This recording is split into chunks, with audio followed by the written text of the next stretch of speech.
Welcome to episode 134 of the Headspace and Timing podcast. Today, I'm talking to Barry Zworestine, a combat veteran of the Rhodesian Bush War in modern-day Zimbabwe, who is now a mental health professional for Australian veterans. That which we have in common is so much greater than our differences. Numbers of people I'm sitting with at the moment are not presenting with issues from operations. Numbers of the Special Force guys go, I don't have a problem with what I did. They've integrated. But what they do have is the problem around loss of tribe, identity, guilt, grief. Grief's another big one, major. Almost every veteran I've sat with, underlying at the deepest part of themselves is grief. Grief about loss of who they were, even grief about mates that were lost. Not trauma, but grief.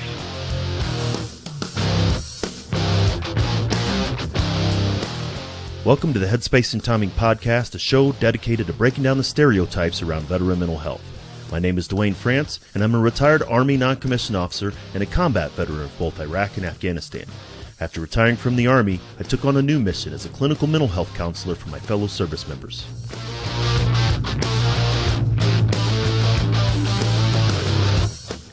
If you served in any branch of the military, then you're familiar with the M2 machine gun, the 50 cal. It's one of the most effective weapons in the military's arsenal. If the weapon's headspace and timing wasn't set correctly, however, it was just a useless chunk of metal. Veterans can be rendered inoperable if their headspace and timing's not set correctly either. That's my goal with this show, to change the way that we think and talk about veteran mental health and reduce the stigma against seeking support.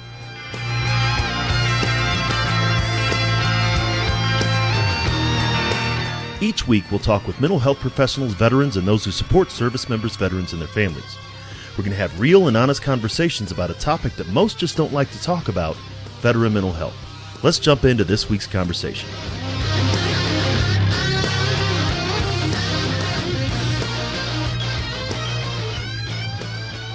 Hey everybody, welcome back to the Headspace and Timing podcast. Once again, and as always, we really appreciate you taking the time to listen and learn more about veteran mental health. For longtime listeners, you know that I don't necessarily like just focusing on veteran mental health, even, and really want to look at wellness. But also I like to bring audience members a wider view of veteran mental health in maybe perhaps our coalition partners and other veterans that have served. And I'm really excited about today's guest, Barry Zworestine, who brings a couple of different unique points of view on combat veterans and on psychology. Like me, he is a mental health professional who was also a combat veteran, and we'll definitely get into his story. Barry, welcome to the show. Yeah, thanks, and many thanks also for taking the time to bring me into your show. It's much appreciated. Yes, I think as we were communicating before, I've been looking for an Australian mental health professional, and we'll definitely get into, you're not Australian as a native born, but looking at, I've had a British veteran on my show. I have a Canadian mental health professional who is a veteran coming on the show, and it really strikes me the similarities between veterans across the world, especially combat veterans across the world.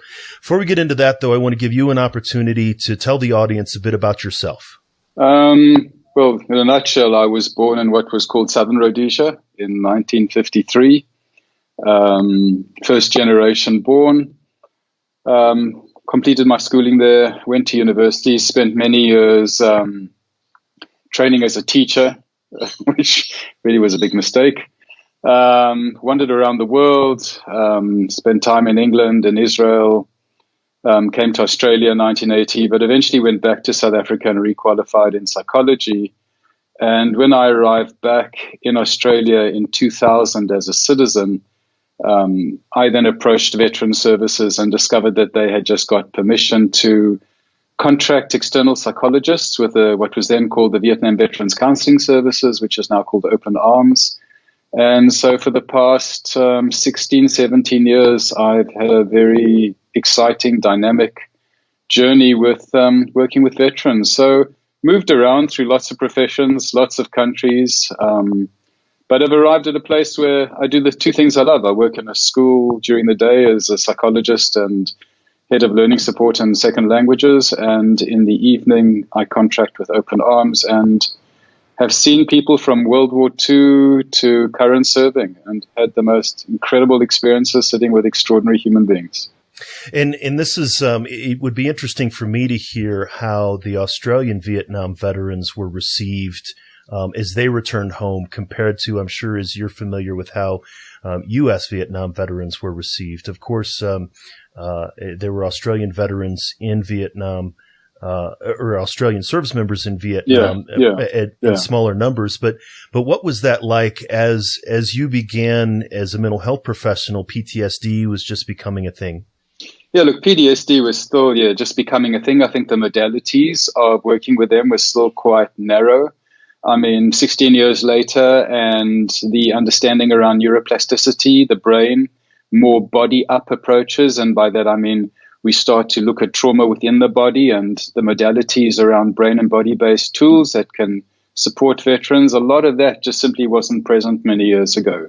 So the advances of tools and techniques and understandings around what trauma means is now very different, which means what you would have to take months and months sitting with a veteran to get to, and possibly not even get there because a lot of trauma is so encapsulated in the back of the brain. Now we can create very quick and immediate shifts by doing very simple things. So it's a very different, what I call territory, in terms of the healing and the understanding of combat or operational trauma. The veterans, certainly the Vietnam veterans, consistent with yours, came back to Australia and didn't get a very good reception. And that has its own impact. And I guess it's also quite consistent with my generation from the 60s up to the sort of beginning of the 80s, from the Rhodesian Bush War, where we have never had any services available. So we even one step further along the line of zero support. And, in my case, after being fully operational for 7 months in the Bush War, 3 weeks later I was at university and didn't have a clue why I was experiencing symptomatology, which is, I don't get headaches, and why am I getting body aches and pains, and why am I waking up 20 times a night? So we were a bit of a lost generation, the Vietnam era and my era. But at the same time, we're still looking at generations of veterans who are being lost, and not so much being lost by the level of support they receive, but being lost by the complexities of the transitioning process, which I still don't think many organizations are getting to. It's not just as simple as transitioning into work positions. It's what about the transitioning and the complexities and the challenges around loss of identity, loss of tribe, loss of self, guilt. And the big one, which is never really talked about, was I didn't feel good enough. And I see that a lot, but veterans don't often talk about, I don't feel good enough. And the being good enough is often, I'm not a good enough veteran. I have no right to call myself a combat veteran because I have not killed. Well, that one's quite haunting for guys and women because it inhibits them from standing in who they are as veterans. And a lot of my work with veterans is we get to this. And the fact that you are in territory is okay. Within the territory, there are various depths that one can go, and you don't often have a choice about that. There are many extremely well-qualified combat veterans who've never had an opportunity to be deployed. And so a lot of it is revisioning and reforming sense of identity. So it's a very complex process. As I often say, the transitioning process is now the new operational front for veterans. And we need to understand it in a lot more of its complexity. See, and this is why I really appreciate getting I want to say an alternative point of view, but it is a very similar point of view because that's exactly what many veterans are experiencing here in the U.S. Is that even as you said that you spent 7 months in an operational environment and then 2 weeks later you were in a college class, it's very much the same thing. 2 weeks after I was in the last patrol in Afghanistan, I was helping my brother-in-law build a deck in Tennessee. And it was just this very rapid, I was still in literally in many ways thinking about the people that we just left. They took over from us. I had connection to them. I was very concerned. I was literally thinking, they should be on the route at this time. And my mind was in two different places. And to hear that in your experience in the 70s was the same experience that I had in 2009, which is the same experience that my father had in Vietnam. And as you said, the veterans today, this transition process, it's not a matter of just leaving the military. as you said, No. it's a changing the identity. It's a massive change in the identity. And I mean, I think what came to me a while ago was, I often use the phrase, we need to bring our warrior back to our civilian and integrate the two. Because for me, it's not just about leaving the warrior behind. And a lot of my work is, why leave that part of yourself behind? Because there's a lot of wisdom, there's a lot of strength, there's a lot of operational intelligence that is easily translated into civilian life. And I often say that the combination of the veteran and the civilian, or the warrior and civilian, actually makes a better human being. And so that's also a lot of my work with the guys, that we don't have to leave ourselves behind. We have to bring ourselves into the present, but in a way which demands adjustment and adaptation. But unless we know the territory, how do we do it? It's like going out on a patrol with no map, with no sense of what territory you need to cover. It's like going into battle without knowing where your arcs of fire are. It's going to be chaos. Yet why haven't we clearly defined the complexities of transitioning territory and find ways to identify where people are in the various aspects of that territory, so we know what to target and resolve? And that's a lot of the challenges. It's left to veterans to maybe figure that out on their own, to figure out their own territory, and not connect with mental health professionals like you and I.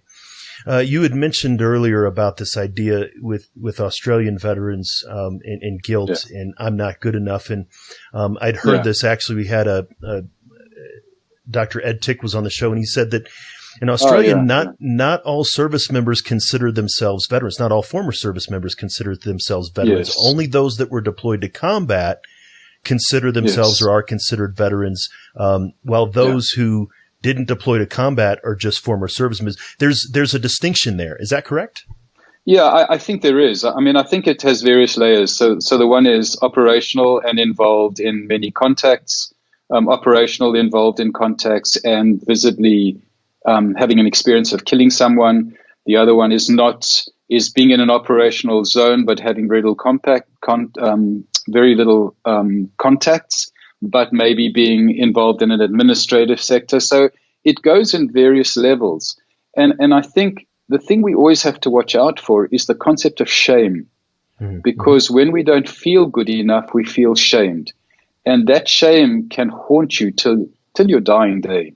And so I think it's, how do we level the field? That, as a Rhodesian officer once said to me, the fact that you put foot in the territory makes us all brothers. And I think when we start to differentiate in the tribe as to who are the brothers and who are not the brothers, that leaves a sense of disconnection, so loss of tribe, but it also leaves a sense of shame in terms of never having done what you need to do to be good enough. So, there's a lot of levels of experience within the territory and how we define what makes a warrior within that. And I think in some ways, it can be that way in the military, in the U.S. military. You have the combat arms versus those that weren't, specifically in the combat arms, which I wasn't. However, I, participated in numerous contacts and firefights. And so it can be it can be leveling here. I think everyone, whether they served in combat or not in the U.S., considers themselves a veteran. But you're right. I do have those veterans who didn't serve in combat who question their quote unquote veteranness. Something else you said, and this is something that I really appreciate. You said that if you set foot in the territory that you're my brother. This is one thing that I've recognized in communicating with you and others. Often those of us who are combat veterans, regardless of nationality, often have more in common with our coalition brothers and sisters who served than our neighbors who didn't. And so the fact that you set foot in the territory in Rhodesia and I set foot in the territory in Iraq and Afghanistan makes us a warrior bond internationally. Correct. And maybe separates us from our neighbors who didn't serve. Look, there's definitely a line between those. So in my country, military service was compulsory in the 60s and the 70s. So if you didn't go in, you could not get back into your country. So there were those that chose not to serve. Now, there is a line, but it's like there are lines in many things in our lives. There are different tribes, different species. So there's the warrior tribe and there's the civilian tribe. And there is a massive difference. And I think within the warrior tribe, there is an experience that transcends time. I mean, the brotherhood, when I have had the pleasure of sitting with from World War II to Vietnam, to Iraq, to Afghanistan, whether the guys I've sat with are Special Force, SAS commandos, it doesn't matter. There's a brotherhood because there's a shared experience of being in the territory, of being in the tribe.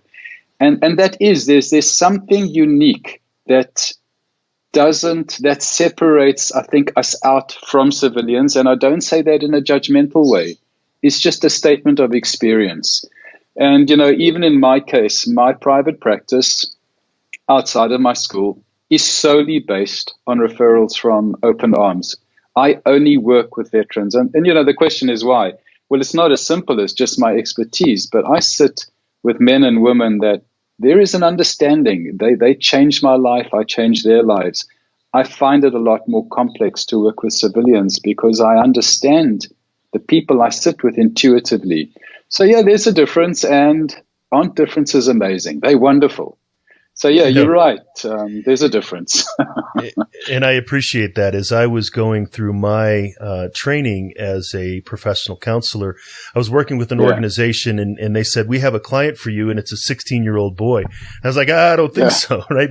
You give me a 3-war combat vet all day long, but I don't do teenagers, right? And there's this idea of, and obviously I was, like you, I was focused on working with veterans because it's necessary, but it's familiar. I'm interested to hear maybe some of the differences in your experience. There are obviously similarities between veterans of certain eras, but as you're starting to see veterans from the current era conflicts, are there some differences between these veterans and maybe the Vietnam and World War II veterans you saw? Look, I think the difference is the kind of war that's being fought today. It has a lot of protocols around how you engage and don't engage. In my time, the protocols were fairly thin on the ground. I mean, we are aware that in many aspects of those serving in the Rhodesian Bush War, it was a very harsh and it was a very violent war, where I don't think a lot of those protocols existed. They just weren't there. You were fighting a war. You did what you had to do. You became as bad as the enemy became in many ways. I think a lot of veterans today struggle with the protocols and the restrictions around engagement, and that itself can have an impact where you are in a situation where you cannot respond. There's a classic case where a number of men responded in a situation and then ended up with accusations around manslaughter because innocents were involved. The other thing I often find is current veterans, I even had a number of veterans talk to me about just the gear that you wear nowadays. Even that is a lot more demanding. Even that inhibits speed of movement. So, my time, shorts, vests, camo scarf around your head, straight out the movies, but not the movies. We could move lightly. We could move fast. There were no inhibitions. What you had to do, you did. So I think war today is a lot more complex. And perhaps to a large extent, it's got positive aspects in that a lot of people who may have died a long time ago don't because their protocols around engagement. But that also comes with impacts. Outside of that, I must admit, the territory's the territory. Contacts still have the same sounds, maybe different weapons. Dirt still smells like dirt, blood smells like blood, and death smells like death. And so the dressing around it may be different, but at its core, we're all in the same territory. We're all in the same tribe. I appreciate that. And of course, and as you said, maybe before we became as bad as the enemy, which has its own psychological impacts and the guilt and shame that goes along with that. Yes. Whereas the restrictions that were placed, and I experienced this just as much as any veteran is, and we call these our rules of engagement, where literally I, as a sergeant first class, which is in the great scheme of things, relatively junior, had a squadron commander coming on my radio net telling me which to fire and which not to fire. And I'm like, I'm here and you're not, in a much more respectful way. But this idea of that can lead to a level of, one arm tied behind my back or a feeling of helplessness, which again comes with a different type of guilt and shame. Yeah. So on your side, you talk about the feeling of helplessness. On my side, we're talking about a generation of men in their mid-60s now who may have killed children, who may have killed women, and some of whom may have engaged in things that today there might be severe repercussions around. But we have a lot of middle-aged people now in various units who are struggling with incredible moral guilt and moral injury. And, what was brought home to me was talking to a mate of mine, a Rhodesian war veteran, who mentioned a very elite soldier in one of our special force units who a short while ago committed suicide. And I have no doubt that suicide was based on the guilt of a moral injury. So, I don't know. I mean, I think both sides, different stories, same impacts. Helplessness, guilt, different words, they both carry weight. Right. And I recognize that it's the same type of moral injury and to say that, I could have done something to maybe, stop something and I wasn't allowed to because of mine. And that becomes a betrayal of my superiors. You mentioned, and obviously, tragically your friend took his own life. I'm interested to hear about, we of course have a significant veteran suicide epidemic in the U.S. We've heard the same thing in the U.K. What is it like in Australia? Look, veterans are coming back and they are suiciding. They are. It's a major concern. It's a major concern all around the world. And, I think there's two aspects here. The one is the impact of operations, but then the other one is what I still define as a moral injury is when a lot of veterans come back, the transitioning process and the support from the organizations that are meant to facilitate healing don't work. And that is what I define as a moral injury, where the organizations that are meant to support you, we have veterans left homeless and starving and on the streets. And also the process they have to go through to get the support they need can be so complex that it actually becomes traumatizing. So there are many veterans that come back from operations, not necessarily with PTSD, but adjustment issues. And then that adjustment process, the organization set up for them, fail them. And I think that's another contributor to the suicide rate that we are seeing. I don't think it's viable or probable that we link it all to combat trauma, or even to prior to engaging in the military, numbers of people may have come from challenging childhoods. We need to take responsibility for what is happening now and what is not happening now. Yes, this idea of what responsibility does a nation have to care for the warriors that they send to combat, and this idea of the moral imperative to care for them when they return, and if that moral imperative is not fulfilled, that is a moral injury on behalf of the nation and the community, is what I'm hearing you say. Yeah, totally. So, a person comes back from, male or female, comes back from operations. There may be a physical injury. There may be a traumatic injury. There may just be huge adjustment challenges of being away. But let's say they are entitled to certain benefits, certain support. I hear enough about the VA, and we know that in a lot of our countries, the organizations set up are complex organizations. But I consistently hear about, and the stories from veterans are how they are frustrated and stressed and depressed by the struggle and the futility of engaging in administrative processes where it just goes round and round while they come from highly functioning environments to working on the streets, homelessness, or financial impoverishment. That is a problem. We should not be leaving veterans in limbo when they return here. There is as much as there is an obligation for us working with veterans to understand the generation we are working with and how we need to adjust and adapt our modalities, there is also a responsibility on organizations that are here to support veterans to acknowledge where they are not working and do something about it. And I'm sure they're doing that. But we still know that there are problems, and we know that there are problems because the people coming out of the territory tell us about their frustrations. And this definitely brings up another aspect, and you talked about moral injury, being separate from post-traumatic stress disorder, right? This shame and this guilt.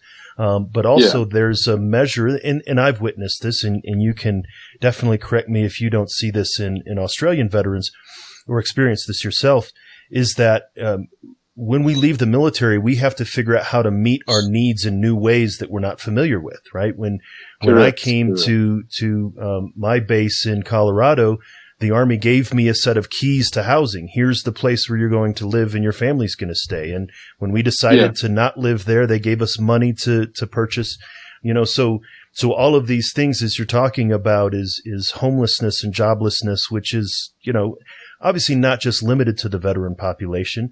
But I had to figure out how to negotiate, contracts and when I never had to do that before. And I was 42 years old when I left the military. So it's very, and a colleague of mine, I've spoken in a number of different times about this. It's hard to talk about your inner child when you don't know where your next meal is coming from. And so you're having to deal with Exactly. And that's where we need to get right back down to the basics. I mean, for me as well, when I've seen special force folk that I've worked with who come out of highly capable environments, where are they now? They're on the roads because they're doing manual work, trying to get a bit of money together. Why? You see, I think I'm wondering whether there needs to be more work prior to transitioning. And I know that there are transitioning processes, but I think there needs to be more work, and that work needs to probably have a more acute understanding of the layers of transitioning challenges that impact on individuals. Because I don't hear much being talked about, when you leave, you're going to look at loss of tribe, change of identity. Maybe it's been done, and I do stand to be corrected. But I don't hear the complexities being raised. There are extraordinary organizations, and even in your way, where a lot of really good work is being done. But I think generally the understanding of the layers, and we need to understand those layers. Each layer is a bit of territory that needs to be explored.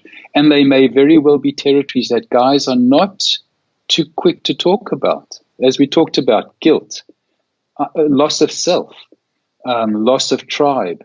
How many veterans still say, geez, I miss belonging with my tribe. With my tribe, I had meaning. In civilian life, I feel lost and I feel displaced. We need to address that and all the factors that compound that. I absolutely agree. And in many ways, arguably, for yourself, as you work exclusively with military and veterans, and I work with military and veterans, I have found how to reconnect with my tribe in post-military life, because I talk to veterans all day long, and I think about veterans, and we talk about veteran mental health. And so in many ways, I'm like that guy that's going back to the sports, going back to school after he graduated to, play football or whatever. We continue because we're connected. We feel a certain connection to this tribe. And yes, and this is a choice of ours. I like to say that I've gone through the tunnel and now I'm going back into the tunnel to help my brothers and sisters out. But not everybody has that ability to remain as connected to the military, perhaps, as you and I. No, they don't. And I think that's where it can become problematic. And that's where a real sense of displacement can begin to haunt the individuals, where they're sitting wondering, where the hell do I belong? Now, we know that the services for veterans are certainly a lot more sophisticated and present than they were 40 to 50 years ago. But as we were talking previously, I think for those of us working with veterans, our language provides the bridge between connecting from a civilian psychologist to a military veteran. And I think we need to learn to use the language that helps us to connect and helps them to bridge into our worlds. It is not as simple as just sitting opposite someone and expecting them to cross into your world and all the modalities you use. You have to first earn the right. And I think part of that is learning to use the language. So, it took me many years before I started to figure this one out. The one is I use a lot of operational language. I talk about pull-throughs. You need to do a pull-through every day. Every day when you return to civilian life, do a pull-through, because if your barrel starts to collect residue, you're going to have a runaway gun, you're going to have an AD, you're going to have a stoppage. And the guys go, what do you mean? I go, well, when you shoot your mouth off at work, when you shoot your mouth off at your wife, when you get to a place where you're out of control, where you're anger, I said, those are all ADs, those are all stoppages. And they go, okay, now I begin to understand. And I talk about how do we move from your ambush territory? How do we diffuse the trip flare? How do we identify what your claymores are and where are they facing? How do we go from your ambush zone to your OP zone, where at least you can think and look and observe? So I use all this language and guys are going, I understand. So part of what we need to do to help veterans transition is to provide a language to help them understand that the tools they use and the understandings they have can inform their integration and their healing in the civilian world. So as much as there is a responsibility for organizations working with veterans to understand veterans, so too with professionals, whether they're counselors, psychologists, social workers, it's time to understand their territory and the language that you need to use.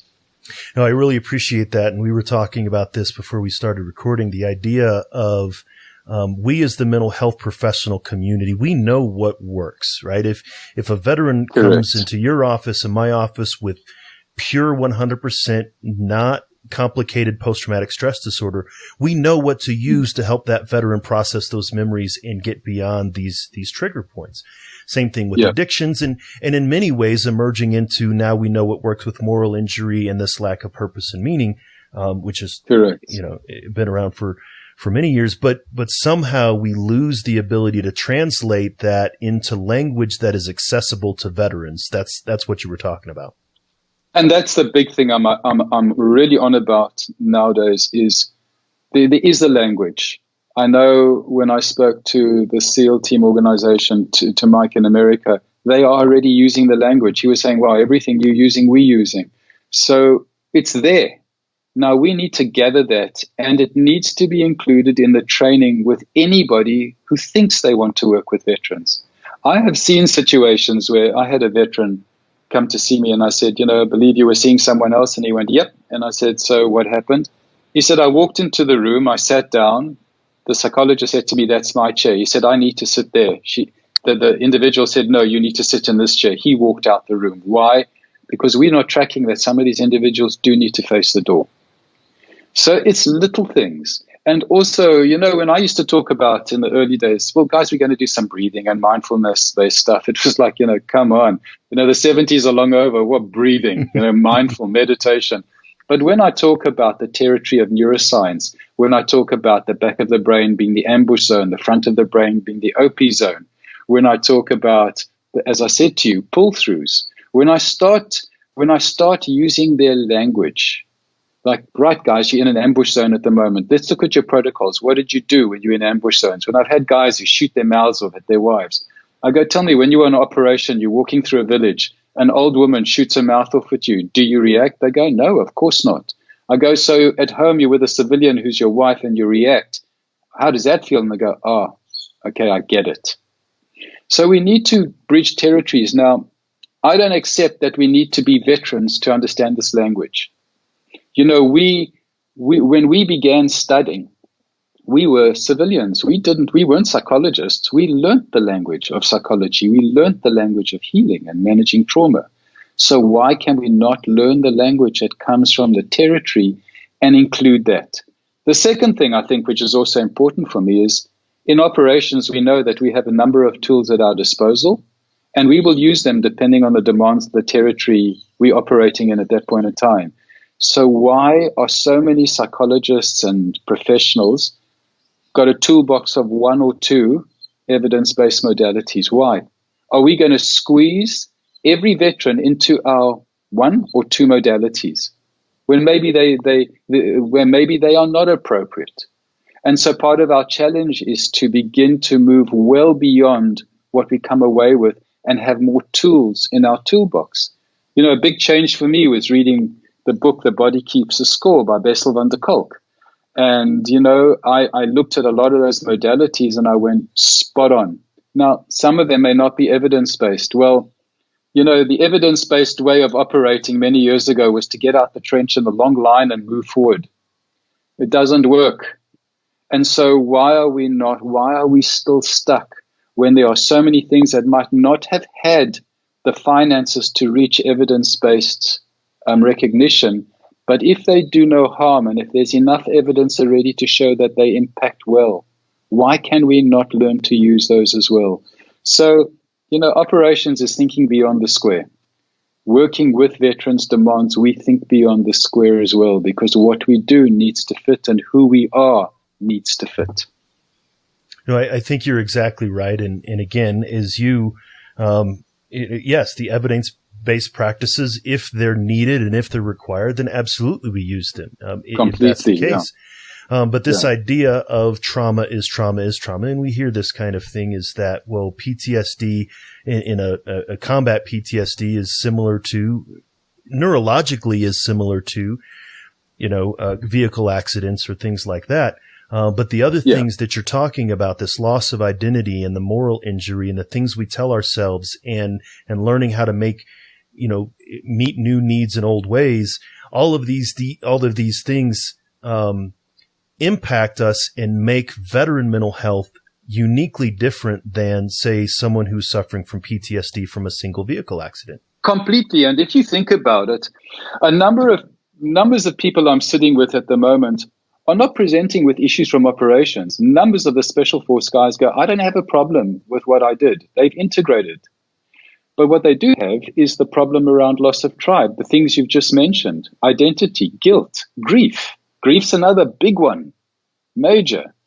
Almost every veteran I've sat with, underlying at the deepest part of themselves is grief. Grief about loss of who they were, even grief about mates that were lost. Not trauma, but grief.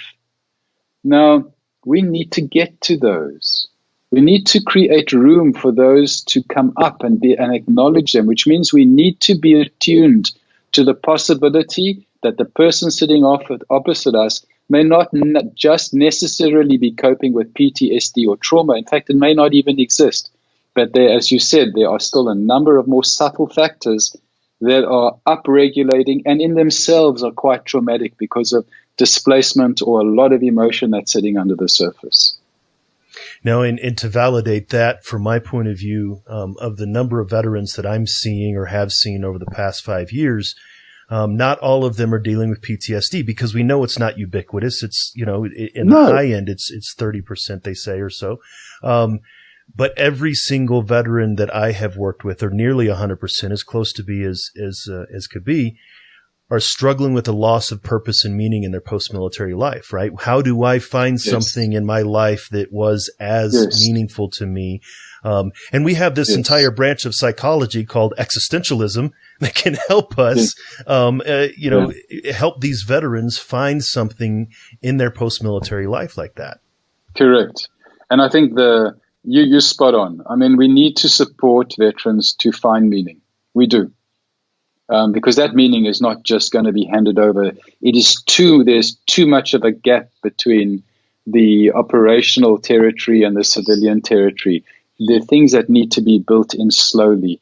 Now, you know, I would imagine there's not enough time to do all of this prior to transitioning. And I mean, you know, the other thing that I've also seen as a bit of a sideline is when the transitioning is not chosen, but it may be a medical discharge. It may be a special force individual who has sustained an injury, and before he knows it, he's out of his organization and his family. There's no doorway anymore for numbers of these. There is another moral injury, which is abandonment by tribe. Even if it's a logical process, it still feels like an abandonment. And I've dealt with numbers of special force individuals who feel such a sense of being abandoned and cast out. And that's another one that we need to look at. It's complex. We need to have a 360-degree view on the person sitting opposite us and not go with the first thing that's given to us, because there is stuff skulking in the corners that are not necessarily going to come up straight away. Of course, this is an audio podcast, so listeners can't see me nodding to just about everything that you're saying, because it's exactly what we're seeing. Is when I retired after 22 years, I planned it, right? I knew the final date that I was, so I had the, again, if we talk about sort of the mental health terminology, the stages of change model, I was already in the action stage. But if somebody is abruptly removed from the military, we see it a lot with administrative discharge, behavioral discharges, and things like that. And in many double ways, the betrayal or the abandonment. But exactly that, a veteran who thinks in here in the U.S. a 20-year career, and they're at year 14, and all of a sudden they say, "Oh, you don't get those last 6 years. You need to leave now." Whether they're ready to change or not, they're out the door. You're out the door, correct. And even when your time is up and you've had a very good career, you may have spent 30 years doing what you do, and then you're out the door. That doorway can be hugely encountering. It's why I call it the next operational zone, because in any operational zone, we need to have an understanding of the territory. We need to map it out. We need to have goals. We need to know where we're moving. We need to know our areas of risk. It's the same rules.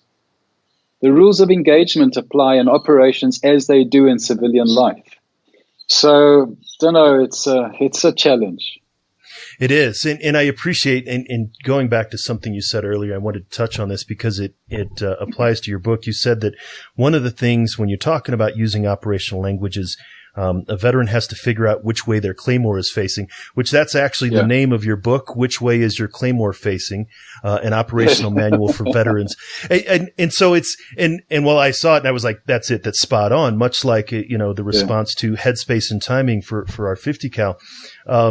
Yes. But I get an impression that, is your Claymore facing now that you're out towards those that you're supposed to support? Is your Claymore facing the right way? I'd like to hear a little bit more on why you chose that title and the meaning behind it. I think for that book, I realized what came to me at that point, and because initially the book was just going to be for the Rhodesian Bush War veterans, because a group of us formed an organization, and the book was going to be a fundraiser and also a way for me to get to more Rhodesian vets around the world, because I support guys from my war at no cost, but there's a limit because my hours are quite long during the day. So the book started from there, and every time I try to write it, I just went, I can't do this. It's too much. I don't have time. But eventually I got to a point where I collected so much material, I realized it had applicability to everyone. And the thing that came to me is, what is the issue I'm looking at that point in time was veterans are either destructive to those around them, and so their Claymore is facing out, and their Claymore could be their children and their wives, which was a lot of the presenting issues, or it was also destructive to them as well. And destructive can also be quite subtle. It's things like putting on weight, losing fitness, losing a sense of capability, the impact of marriages that are falling apart, children that are not connecting with their fathers. So the concept of the Claymore seemed to encapsulate what I wanted in that book. However, the progression from that book, I then put that book on Amazon because they had a publishing company called Create Space, which doesn't exist anymore. But then I realized that I didn't want what I was doing to come at any cost. And even if I could bring the book and the Kindle down to 90 cents, it was still a cost. So then I started saying, I made a scanned copy, and I've been sending hundreds of those out to organizations and individuals. But then I realized it was no longer as simple as which way is your Claymore facing. And what came to me for the second book was which way is your warrior facing. that felt to now encapsulate more of the journey forward. That the Claymore one was very much based on a trauma-based, damage-based model, whereas I wanted something which was more positive and looking forward. And that's so the second book, because of the scanned copy it's not exactly a great copy, as most scanned things are. So I decided to include the first book, but in the second book. But in the second book, also talk a lot more about the complexities from transitioning. It's also got a lot more visuals. So it's less of a book you can stick in your back pocket, but more a book, I guess, to a large extent, yours, with all the amazing tools and insights and strategies and understandings in yours. So it's more a book that a guy would sit down and read, or a woman would sit down and read. And it's more a book which is positive, because it's which way is your warrior facing, because you need to look back to bring your warrior forward, but you also need to look forward, not back, as you progress. So I like that concept more, and that will be available. My wife's got to have a proofread because she doesn't trust my editing, and it'll go up on the website, my website, as a free PDF to be downloaded. And I think that more captures the essence of what I want, which is not so much Claymore based, but more which way are you looking? I appreciate that. As you were talking, of course, those of us who served, we know that the Claymore is a not just an anti-personnel mine, but it's this got a curved face, and on the face it says front towards enemy, right? And and if I am out of the military and I am setting up the Claymore to aim towards my family, I'm setting them up as the enemy. Or if I have the Claymore facing myself, I'm setting myself up as the enemy. And so even as you were talking, I would say it's not which way is my Claymore facing, but how do I remove the Claymore? How do I get rid of that and instead have the warrior facing with my family at its back, and so I'm defending instead of attacking? Is that? You put it absolutely perfectly. I'll use that. You may, by all means. It is. But I really like the way you put that. And I really appreciate, again, and definitely, I say this almost every time, but I think that we could probably talk for hours on this subject, because, and I really do, I got the sense as you and I were communicating before, but there is a universality to these issues. As you said, mud smells like mud and blood smells like blood, that the lessons that you're learning and that you're applying in Australia are the same ones that we can apply in the UK and Germany and Japan and Vietnam, I mean, in anywhere in which warriors return to their communities. I really appreciate you taking the time today. If people wanted to reach out more, of course, get the book when it comes out. How can they find you? Maybe online, social media? So I'm on LinkedIn. So if they go to my website, www.barry, B-A-R-R-Y, Zworestine, ZWORESTINE.com, they can connect with me on LinkedIn. They can connect with me on Instagram. And there's also a Facebook author group. They can connect with me. LinkedIn, I really love LinkedIn. I will make notifications as soon as the book's available. From the website, guys can message me, and I'm happy to have a conversation. I never charge. There will never, ever be a charge for anything I do outside of the organizations that I contract in. So I'm always happy to have conversations. And in fact, numbers of folk from America have come through and we've had a conversation. I can't do counseling at such a distance, but there's certainly a lot that I can listen and offer from my own experience. So, I'm available on all those modalities. It's also possible to Skype me. They can connect on Skype. They can connect on WhatsApp. There's Zoom. There's all these modalities. I'm around. And I'll make sure to get all of that contact information on the show notes. Barry, I really appreciate you coming on the show. Yeah, and thank you so much, really, for taking the time and making the time to chat to me. And both ways, mate. It goes both ways. Thank you for what you've done and what you've written.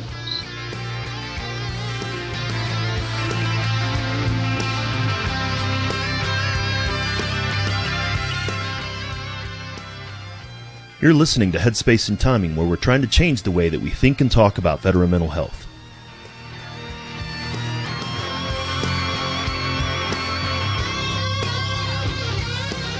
It's always great to hear another perspective on veteran mental health, especially if the experiences of veterans in other countries matches our own. Even though the veterans that Barry works with are generationally, geographically, culturally, and experientially different from the veterans I work with, the similarities are astounding. Barry's true to his word. He's more than happy to talk to anybody who reaches out to him.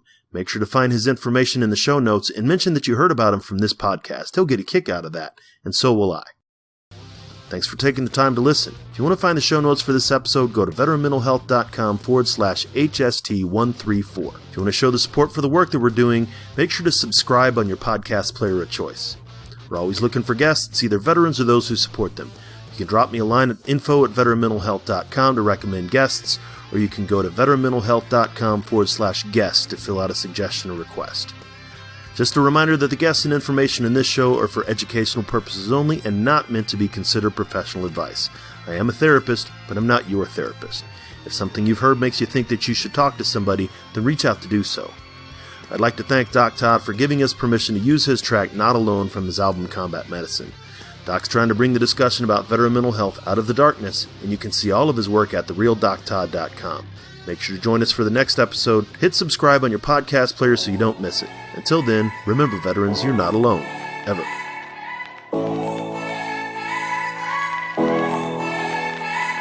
The struggle is real, found a feast and lost a soul. Eventually my drinking, it got out of control. There in darkness I roam, struggling to find home. See, suddenly death didn't feel so alone. 22 a day, destination unknown.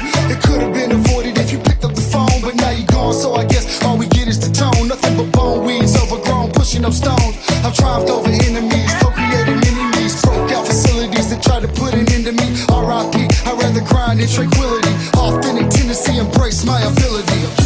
I try so hard to have faith. I bow my head and I pray. Lord, please lend me the strength to carry on and keep staying. How this life so demanding, so much pain, all this plenty. I heard each time my way, but with you I'm not alone. You're not alone. That every time that I fall, I'ma call on you, get myself back up again. Without my Georgia girls, yeah, I'd probably be dead. Cause I'd be taking every med that the VA said. Gave every shred, every last thread of my identity. Conquer my fragility, eliminate the enemy. Deliver me, God, from temptation. Tell me that this life is just a matrix. Need a facelift, back to basics. Vision LASIX, I only feel alive when I hear the bass kick. I try so hard to have faith. I bow my head and I pray. Lord, please lend me the strength to carry on and keep staying. Stand up. How this life so demanding, so much pain, all this plenty. I heard each time my way, but with you I'm not alone. Not alone. Yeah. You're not alone. And every time that I fall, I'ma call on you, get myself back up again. Yeah, just pick up the phone, you're not alone. Just pick up the phone, you're not alone, man. Just pick up the phone, you're not alone. Yeah, pick up the phone, I'm right here. And I love you guys. Take those bottles out, dog, and pour them in the sink. Take the needles out your arm and the gun away from your forehead. It's time, man, you've been through enough pain, stand up. It's time to stand back up. All my veterans, man, Army, Marine Corps, Navy, Air Force, Coast Guard. Get up, you know. I try